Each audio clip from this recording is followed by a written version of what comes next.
ওষুধের কথা উঠলে অনেকেরই মুখ যেন স্বভাবতই বিকৃতি হয়ে যায়, কারণ তার তীব্র তেতো স্বাদ।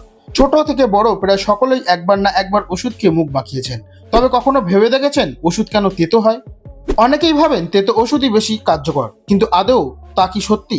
আসলে ওষুধ তৈরিতে ব্যবহৃত হয় নানা ধরনের রাসায়নিক ও যৌগ, যার ফলে স্বাদ হয় তিক্ত।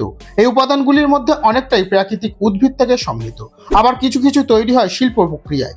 এই রাসায়নিকের মধ্যে থাকে কোটিন, ক্যাফাইন, টারপিনের মতো অ্যালকালয়েড, যেগুলি স্বাভাবিকভাবেই তেতো।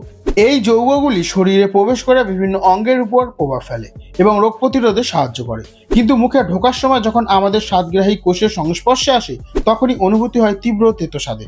অনেকেই মনে করে শুধু কেমিক্যাল বা অ্যালোপ্যাথিক ওষুধেই তেতো হয়, কিন্তু তা ঠিক নয়। প্রাকৃতিক বা হার্বাল ওষুধেও থাকে তেতো উপাদান, যেমন আয়ুর্বেদিকে থাকে নিম, গিলয়, ত্রিফলার মতো উপাদান, যেগুলি স্বাভাবিকভাবেই অত্যন্ত তিক্ত।